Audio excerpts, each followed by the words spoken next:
agano la amani, la shalom pamoja nao, litakuwa agano la milele pamoja nao. Nami nitawaweka katika nchi yao na kuwazidisha, nami nitaweka patakatifu pangu katikati yao milele. Maskani yangu itakuwa pamoja nao, nami nitakuwa Mungu wao, nao watakuwa watu wangu. Ndipo mataifa watakapojua kwamba mimi ni Elohim anayewatakasa Israeli, watu wake. Na patakatifu pangu patakapokuwa katikati yao, na kiti changu cha enzi kitakapokuwa katikati yao milele. Unamaanisha chumba chenyewe cha kiti cha enzi kikiwa juu ya dunia kama sehemu ya utimilifu huu mkuu. Yote yamewekwa kwa wakati uliowekwa. Yote yamesemwa na manabii na yamekuwa hivyo tangu mwanzo.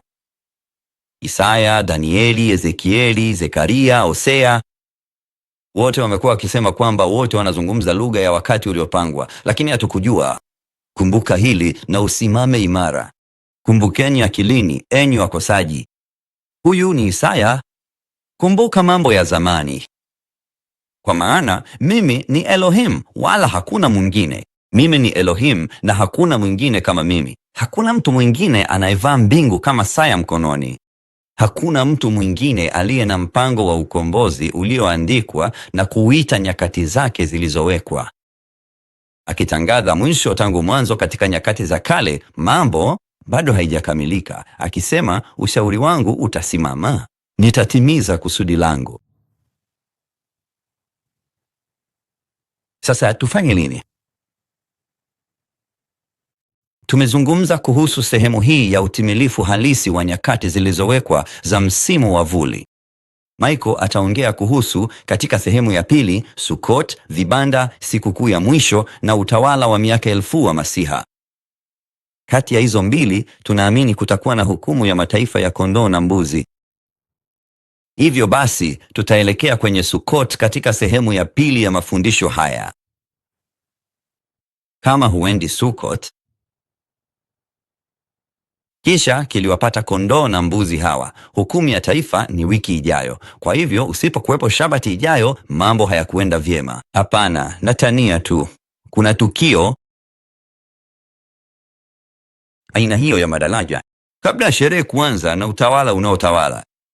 Yote yana maana kamili. Yote yanahitajika na ni upendo wake unaoonyesha mwisho mchungu ambao toba inaweza kuwapo.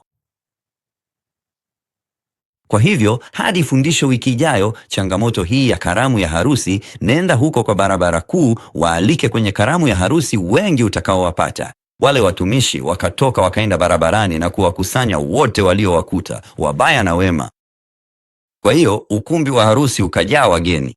Lo, mavulo! Je, hilo halisutii? Nenda utangaza na uwe shahidi wakati huu.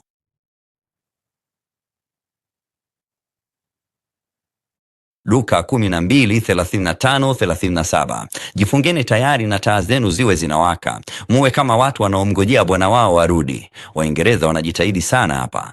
Tafsiri bora ya Kiingereza ingekuwa kwa ajili ya karamu ya harusi. Etsuko inavutia sana katika Kigiriki. Inaweza kuwa hitimisho, kuwa kutoka, lakini ni jambo na kuvutia. Ni dhana kuu inayoashiria asili yake halisi.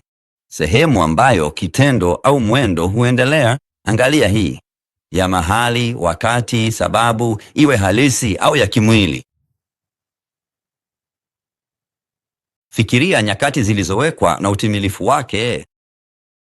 Waingereza wanajitahidi kukamata hilo hapo, ili wamfungulie mlango mara moja. Na atakapokuja na kubisha, heri watumishi wale ambao bwana wao atawakuta macho atakapokuja.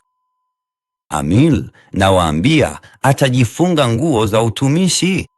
Kuhani mkuu, tazama hili na waagize wakae mezani. Hili ndilo jambo kuu la karamu ya harusi. Naye atakuja, ataangalia hili na kuwahudumia. Unamaanisha anapanga kuwa mfalme mtumishi tena? Haiaminiki. Mfalme wetu ni mtumishi.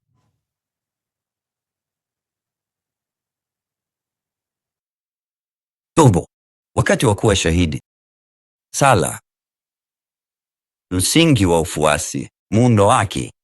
Ili kuwa na busara iwezekanavyo katika hatua hii, tunahitaji ushauri, tunahitaji ufuasi. Mtumikie mfalme. Kuwa mwanga na shahidi kwa wengine. Atatutumikia. Amekuwa akituhudumia muda wote. Tunaweza kumtumikia. Tutumie muda wowote tuliobaki kwa busara.